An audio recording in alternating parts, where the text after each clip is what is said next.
저는 불과 7년 전만 해도 북한의 한 비밀 시설에 갇혀 있었습니다.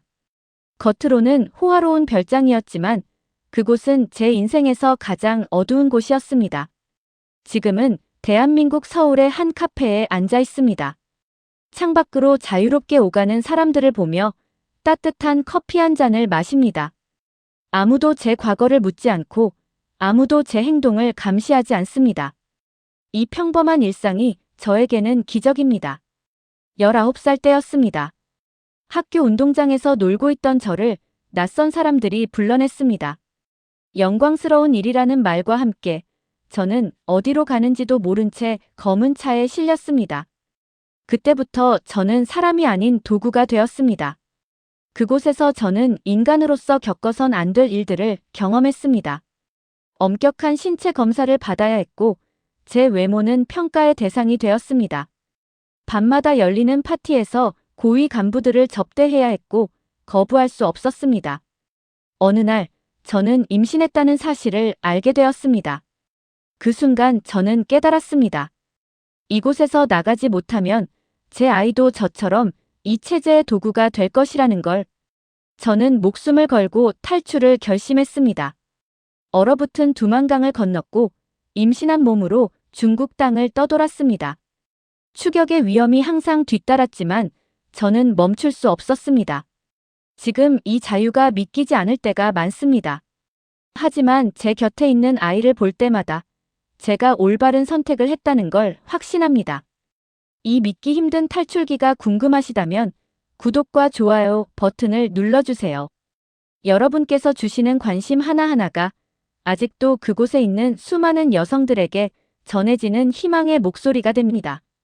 지금부터 제가 북한의 가장 어두운 비밀 속에서 어떻게 살아남았는지 그 전말을 들려드리겠습니다. 제 이야기는 함경북도의 작은 도시에서 시작됩니다. 저희 가족은 평범한 주민이었습니다. 아버지는 공장에서 일하셨고 어머니는 장마당에서 작은 장사를 하셨습니다. 매일 아침 6시면 일어나 학교에 갔습니다. 수업 전에는 김일성 주석님과 김정일 장군님의 초상화 앞에서 경례를 했고 방과 후에는 소년단 활동을 했습니다. 당시 저는 이것이 이상하다고 생각해 본 적이 없었습니다. 저희 어머니는 장마당에서 중국산 물건을 파셨습니다. 공식 배급만으로는 살 수 없었기 때문입니다. 저도 방과 후면 어머니를 도와 장마당에 나갔습니다. 제가 18살이 되던 해봄 학교 운동장에서 배구를 하고 있었는데 갑자기 방송이 나왔습니다. 새학년 학생들은 지금 즉시 운동장에 집합하시오. 검은색 승용차 2대가 학교로 들어왔습니다. 당에서 온 간부들이었습니다. 그들은 저희 줄을 천천히 걸으며 학생들을 하나하나 살펴봤습니다. 마치 물건을 고르듯이 말입니다. 간부 한 명이 제 앞에 멈춰 섰습니다. 위아래로 저를 훑어보더니 제 이름을 물었습니다. 가족관계가 어떻게 되나? 건강은 좋은가? 질문들은 이상하게 구체적이었습니다. 그날 저를 포함해 5명의 학생이 따로 불려나갔습니다. 교무실에서 선생님은 이렇게 말했습니다. 너희들은 영광스러운 기회를 얻었다. 조국과 수령님을 위해 봉사할 수 있는 자리에 선발되었다. 내일 아침 6시에 학교 앞에 나와 있어라. 차량이 올 것이다. 부모님께는 며칠 동안 특별 교육을 받으러 간다고만 말하거라. 그날 밤 집에 돌아와서 어머니께 말씀드렸을 때 어머니의 얼굴이 순간 굳어지는 것을 봤습니다. 무언가를 아시는 것 같았지만 어머니는 아무 말씀도 하지 않으셨습니다. 그저 밤새도록 제 옷을 정리하고 짐을 싸주셨습니다. 어디를 가든 건강하게만 있어라. 어머니는 떨리는 목소리로 말씀하셨습니다. 다음 날 아침 약속된 시간에 학교 앞에 나갔습니다. 검은 차량이 도착했고 간부들은 저희를 차에 태우며 말했습니다. 영광스럽게 생각해라. 차는 출발했고 저는 뒤를 돌아보며 학교를, 우리 동네를 마지막으로 바라봤습니다. 그때는 몰랐습니다. 제가 알던 세상이 그렇게 끝나버릴 줄은. 차는 3시간을 달렸습니다. 창문은 검은 커튼으로 가려져 있어서 밖을 볼 수 없었습니다. 어디로 가는지 전혀 알 수 없었습니다. 건물은 거대했습니다. 하지만 이상하게도 간판이나 표지판이 전혀 없었습니다. 마치 존재하지 않는 건물처럼요. 안으로 들어서자 긴 복도가 나타났습니다. 끝이 보이지 않을 정도로 길었고 양쪽으로 수많은 칸막이와 문들이 있었습니다. 복도에는 흰 가운을 입은 의료진들과 당 간부들이 서 있었습니다. 저뿐만 아니라 다른 지역에서 온 소녀들도 있었습니다. 대략 20명 정도. 모두 제 또래였고 모두 겁에 질린 표정이었습니다. 드디어 제 이름이 불렸습니다. 칸막이 안에는 의사 2명과 여자 간부 1명이 있었습니다. 키를 재겠다. 키를 쟀습니다. 그 다음은 체중이었습니다. 그런데 그 다음부터 질문들이 이상해지기 시작했습니다. 처녀인가? 갑작스러운 질문에 얼굴이 화끈거렸습니다. 네. 확인해야 한다. 그곳에서 저는 태어나서 처음으로 그런 종류의 검사를 받았습니다. 수치스럽고 두려웠지만 거부할 수 없었습니다. 검사가 끝나고 다시 나오자 간부들이 저를 위아래로 살펴봤습니다. 마치 물건을 감정하듯이요. 피부는 괜찮은데 키가 조금 작은 것 같군. 얼굴형은 괜찮아. 눈매가 좋네. 목소리는 어떤가? 노래를 한번 불러봐. 저는 떨리는 목소리로 혁명가요를 불렀습니다. 다음 단계로 보내. 다음 방에는 더 많은 간부들이 있었습니다. 몸에 상처나 흉터는 없는가? 그들은 제 팔, 다리, 얼굴을 자세히 살펴봤습니다. 작은 점 하나, 흉터 하나까지도 체크했습니다. 한 여자 간부가 제 턱을 손으로 돌리며 옆모습을 봤습니다. 콧날은 괜찮네. 치아는? 입을 벌려야 했습니다. 그들은 제 치아 상태까지 확인했습니다. 모든 검사가 끝나고 다시 복도로 나왔을 때 저는 온몸에 힘이 빠져 있었습니다. 어떤 친구는 울고 있었습니다. 몇 시간을 기다린 후 결과가 발표되었습니다. 제 이름이 호명되었습니다. 20명 중 12명이 선발되었고 나머지는 돌려보내졌습니다. 탈락한 소녀들은 안도의 표정을 지었습니다. 그 순간 저는 깨달았습니다. 선발된 것이 영광이 아니라는 것을. 선발된 사람들은 지금부터 다른 시설로 이동한다. 가족과의 연락은 당에서 관리한다. 우리는 다시 차에 실렸습니다. 이번에는 돌아갈 수 없다는 것을 알았습니다. 차는 산속 깊은 곳으로 향했습니다. 도착한 곳은 거대한 별장이었습니다. 높은 담장으로 둘러싸여 있었고 곳곳에 감시 카메라가 설치되어 있었습니다. 안내를 맡은 여자 관리원이 규칙을 말했습니다. 가족과의 연락은 금지다. 외부인과의 접촉은 절대 금지다. 연애와 결혼은 금지다. 명령에 절대 복종해야 한다. 거부하면 너희 가족까지 처벌받는다. 우리는 2인 1실로 배정되었습니다. 제 룸메이트는 평양에서 온 수진이었습니다. 방 안구석에도 감시 카메라가 있었습니다. 다음 날부터 업무 배정을 받았습니다. 저는 가무조에 배정되어 노래와 춤을 배워 공연을 하게 되었습니다. 교육은 엄격했습니다. 매일 10시간씩 연습해야 했고 조금이라도 실수하면 큰 소리로 꾸중을 들었습니다. 별장 생활 2달째, 드디어 그날이 왔습니다. 오늘 저녁 특별 행사가 있다. 가무조는 공연 준비를 하라. 저녁부터 준비가 시작되었습니다. 화장을 하고 공연복을 입었습니다. 공연복은 필요 이상으로 몸의 선이 드러나는 디자인이었습니다. 불편했지만 거부할 수 없었습니다. 저녁 8시, 별장의 지하 공연장으로 내려갔습니다. 고급 나이트클럽 같았습니다. 회전 무대, 화려한 조명, 고급 술과 음식들이 준비되어 있었습니다. 고위 당 간부들이 도착했습니다. 모두 50대에서 60대로 보였습니다. 그들은 들어오자마자 술을 마시기 시작했습니다. 공연이 시작되었습니다. 우리는 노래를 부르고 춤을 췄습니다. 간부들은 박수를 치고 환호했습니다. 하지만 그들의 시선이 불편했습니다. 술이 더해지면서 분위기는 점점 통제를 벗어났습니다. 이리 와서 술 따라줘. 노래 한 곡 더 불러봐. 우리는 명령에 따를 수밖에 없었습니다. 시간이 지나면서 상황은 더 악화되었습니다. 간부들은 우리를 불러 옆에 앉히고 술을 권했습니다. 거절하면 화를 냈습니다. 한 간부가 제 어깨에 손을 올렸습니다. 저는 온몸이 굳었습니다. 긴장하지 마. 우리는 다 한 식구야. 그의 숨에서 독한 술 냄새가 났습니다. 파티는 밤늦게까지 이어졌습니다. 새벽 2시가 되어서야 끝났습니다. 숙소로 돌아온 우리는 아무 말도 하지 못했습니다. 수지는 눈이 빨갛게 부어 있었습니다. 우리가 정말 영광스러운 일을 하고 있는 걸까? 저는 대답할 수 없었습니다. 이미 우리 둘 다 답을 알고 있었으니까요. 관리원이 말했습니다. 익숙해질 것이다. 이런 행사는 한 달에 2~3번 있다. 별장 생활 석 달째 충격적인 일이 벌어졌습니다. 어느 날 아침 관리원이 미란이라는 친구를 불렀습니다. 짐을 싸라. 오늘 이곳을 떠난다. 미란은 22살로 우리 중 가장 나이가 많았습니다. 박 부부장 동무댁으로 간다. 영광으로 알아라. 박 부부장은 파티에 자주 왔던 고위 간부였습니다. 이미 부인과 자식이 있었습니다. 미란의 얼굴은 창백해졌습니다. 저는 가고 싶지 않습니다. 거부하면 내 가족이 어떻게 되는지 알지? 미란은 더 이상 말할 수 없었습니다.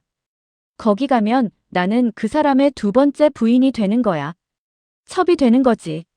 미란이 떠난 후 한 달마다 비슷한 일이 계속되었습니다.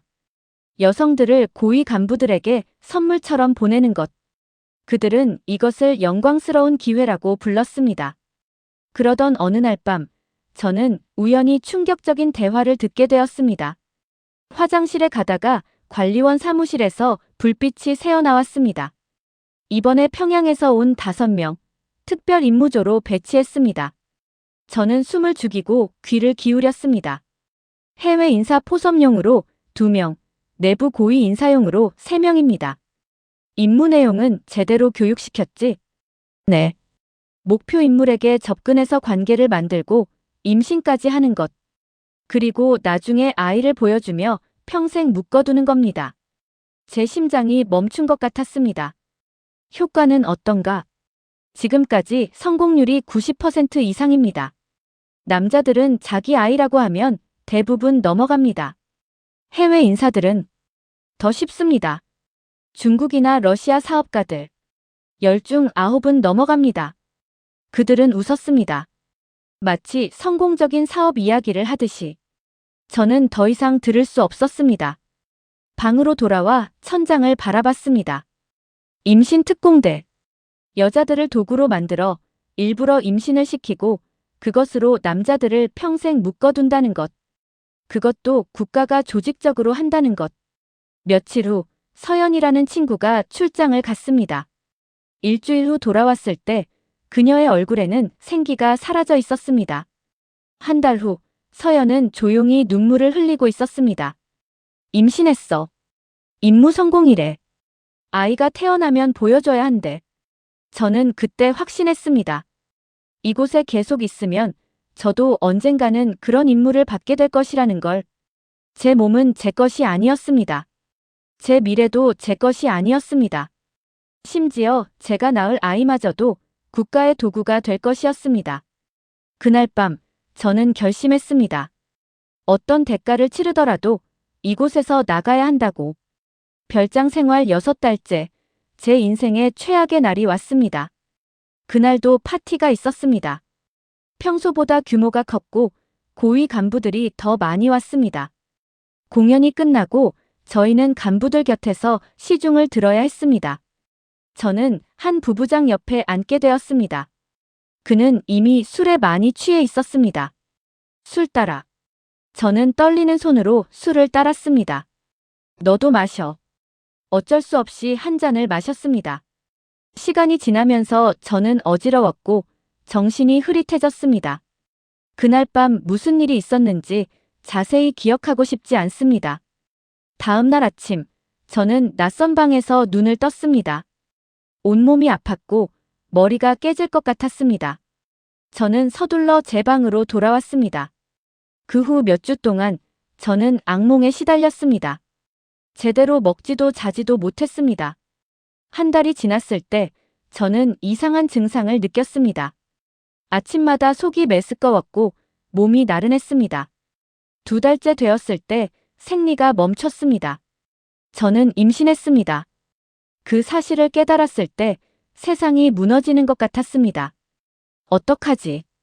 관리원에게 보고하면 며칠 전 들었던 임신 특공대 이야기가 떠올랐습니다. 저를 그 부부장에게 계속 보낼 것입니다. 아이를 낳으면 그것으로 그 사람을 묶으라고 할 것입니다. 그렇게 되면 저는 평생 그의 첩으로 살아야 합니다. 숨기면 배가 불러오면 들킬 것입니다. 혼전 임신으로 들키면 저와 가족들이 시골로 추방됩니다. 어느 쪽을 선택해도 지옥이었습니다. 수진에게만 조용히 말했습니다. 나 임신한 것 같아. 진짜? 어떡해? 모르겠어. 보고하면 특공대로 보낼 것 같고, 숨기면 나중에 들켜서 추방당할 것 같고, 탈출은? 그 순간 그 단어가 제 머릿속에서 번개처럼 번쩍였습니다. 탈출. 탈출할 수밖에 없어. 이대로 있으면 내 아이도 나처럼 이 체제의 도구가 될 거야. 탈출하다 잡히면 죽을 수도 있어. 가족들도 위험해지고. 알아. 하지만 여기 남아있어도 죽는 거나 마찬가지야.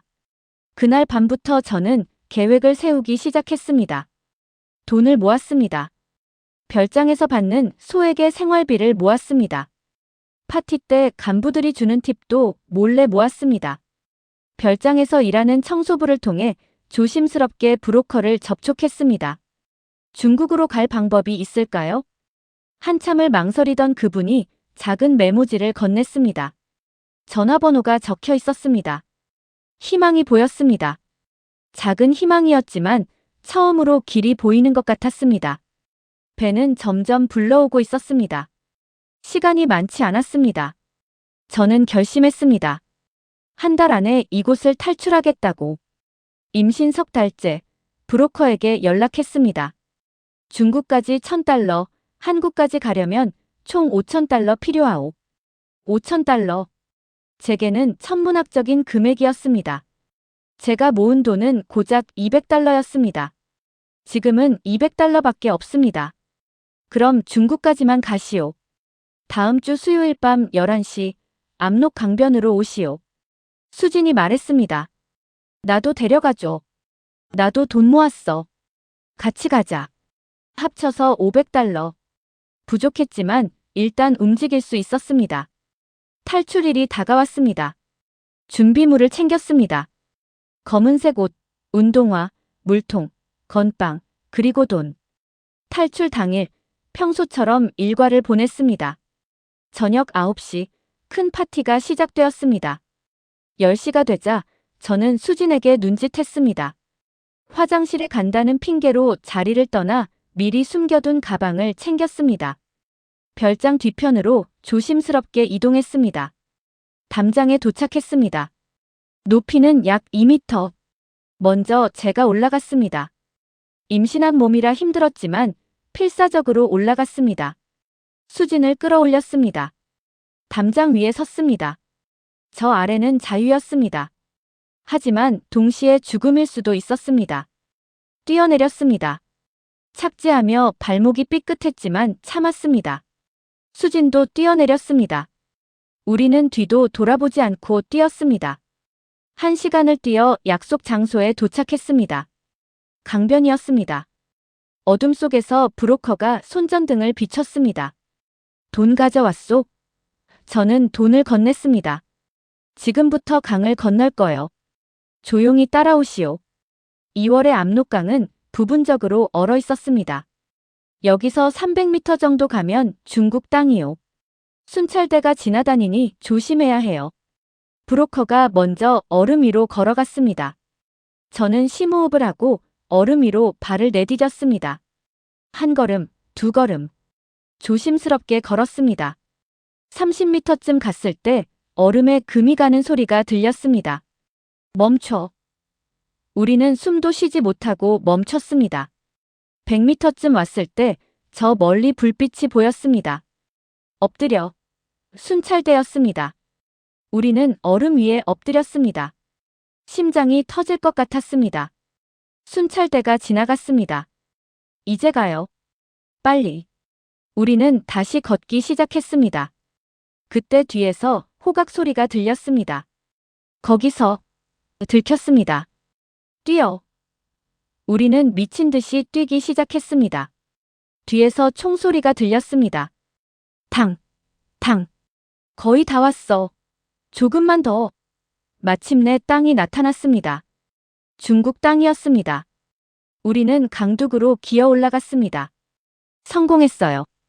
저는 땅에 쓰러졌습니다. 중국 땅. 처음으로 북한이 아닌 곳에 발을 디뎠습니다. 여기도 안전하지 않아요. 중국 공안이 순찰 돌아요. 잡히면 북송됩니다. 브로커가 말했습니다. 트럭은 사흘을 달렸습니다. 도착한 곳은 중국 동북부의 작은 시골 마을이었습니다. 집주인은 조선족 할머니였습니다. 다락방에서 지내면 돼요. 절대 밖에 나가면 안 돼요. 다락방은 좁고 어두웠습니다. 하지만 불평할 처지가 아니었습니다. 한국 갈 돈을 모아야 해요. 일을 소개해 줄게요. 다음 날부터 밤에만 몰래 공장에 가서 포장 작업을 했습니다. 임금은 정상의 3분의 1도 안 되었습니다. 탈북자들은 다 이렇게 일해. 신고당하면 북송되니까 참을 수밖에 없지. 한 달이 지났습니다. 배가 점점 불러왔습니다. 병원에 가야 하는 거 아니에요? 병원 가면 신분증 요구해요. 가면 신고당해요. 여기서 나와야죠. 할머니가 말했습니다. 2달이 지났습니다. 돈은 천천히 모였지만 한국까지 가려면 턱없이 부족했습니다. 어느 날 무서운 일이 벌어졌습니다. 공안이 순찰 온다. 저는 창고 안상자 뒤에 웅크리고 있었습니다. 심장이 미친 듯이 뛰었습니다. 공안들이 들어왔습니다. 제가 숨은 곳에서 3m도 떨어지지 않은 곳까지 왔습니다. 제발. 다행히 공안들은 돌아갔습니다. 하지만 그 후로 저는 일을 나갈 수 없었습니다. 10달째 진통이 시작되었습니다. 배가 아팠습니다. 곧 나올 것 같아요. 할머니가 말했습니다. 병원도 없이 의사도 없이 다락방에서 저는 아이를 낳았습니다. 응애. 아기 울음소리가 들렸습니다. 딸이에요. 건강한 딸. 할머니가 울면서 말했습니다. 저는 아기를 안았습니다. 작고 연약한 생명이었습니다. 이 아이는 자유로운 곳에서 자라야 해. 그 순간 결심했습니다. 어떻게든 한국까지 가야겠다고. 수진이 말했습니다. 나는 여기 남을게. 돈 더 모아서 나중에 갈게. 너는 아기 데리고 먼저 가. 수진아. 괜찮아. 아기가 더 중요해. 수진은 자신의 돈을 모두 저에게 줬습니다. 합쳐서 2,500달러. 브로커에게 연락했습니다. 라오스 루트로 가야 해요. 육로로 남쪽으로 내려가서 라오스, 태국을 거쳐 한국 대사관으로 가는 거예요. 출발일은 아기가 태어난 지 한 달 후였습니다. 꼭 한국 가서 잘 살아. 수진이 울며 말했습니다. 너도 꼭 와. 기다릴게. 저는 아기를 안고 다시 트럭에 올랐습니다. 중국을 남북으로 횡단하고 라오스를 거쳐 태국까지. 한 달이 넘는 여행이었습니다. 그 과정에서 수없이 많은 검문을 피했고 여러 번 죽을 뻔했습니다. 아기를 안고 정글을 걸었습니다.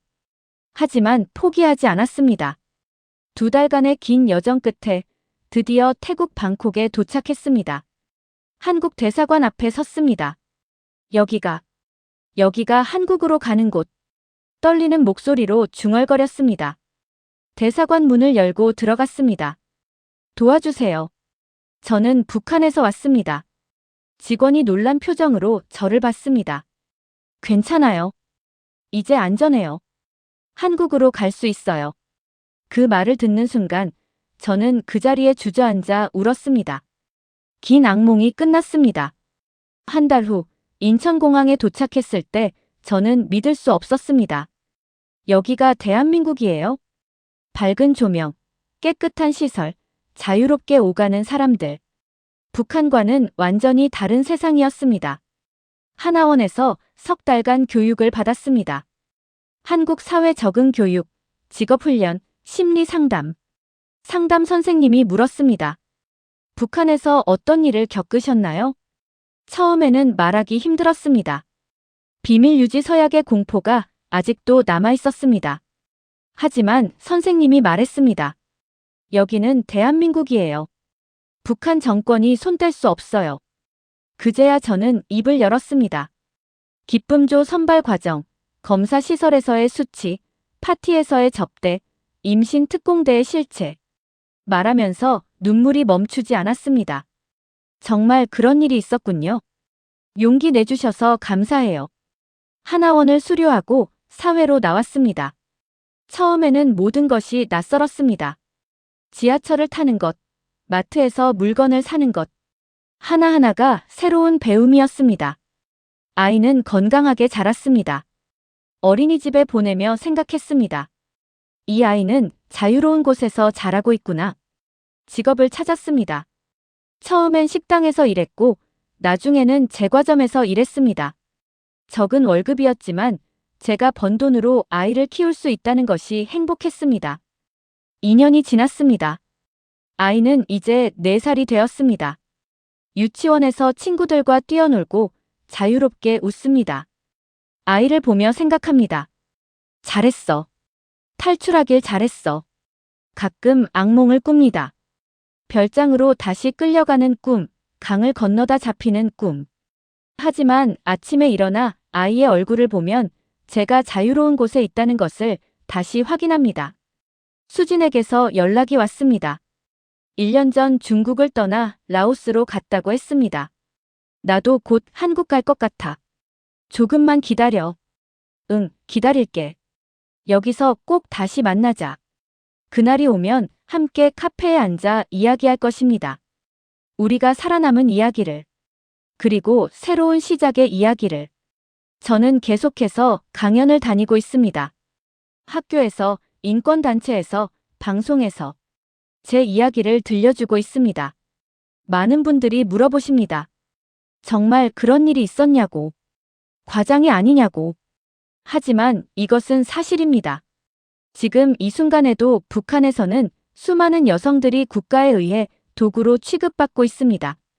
기쁨조는 단순한 접대 조직이 아닙니다. 그것은 국가가 조직적으로 운영하는 여성 인권 유린의 현장입니다. 저는 그곳에서 살아남았습니다. 하지만 아직도 그곳에 남아있는 여성들이 있습니다. 청중들은 조용히 듣습니다. 어떤 분들은 눈물을 흘립니다. 강연이 끝나면 사람들이 다가옵니다. 용기 내주셔서 감사합니다. 당신의 이야기를 듣고 북한 인권 문제를 처음 알게 되었어요. 우리가 무엇을 도울 수 있을까요? 저는 대답합니다. 관심을 가져주세요. 그것만으로도 큰 힘이 됩니다. 북한 여성들의 고통을 잊지 말아주세요. 지금 저는 서울의 한 카페에 앉아 있습니다. 창밖으로 자유롭게 오가는 사람들을 봅니다. 아이가 제 옆에서 그림을 그리고 있습니다. 엄마, 이거 봐. 예쁘지? 응, 정말 예쁘다. 이 평범한 순간이 저에게는 기적입니다. 여러분, 자유는 공짜가 아닙니다. 누군가는 목숨을 걸고 얻어야 하는 것입니다.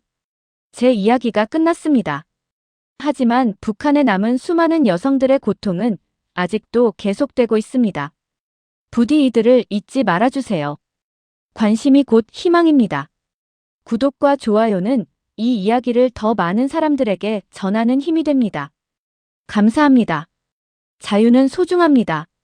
절대 잊지 마세요.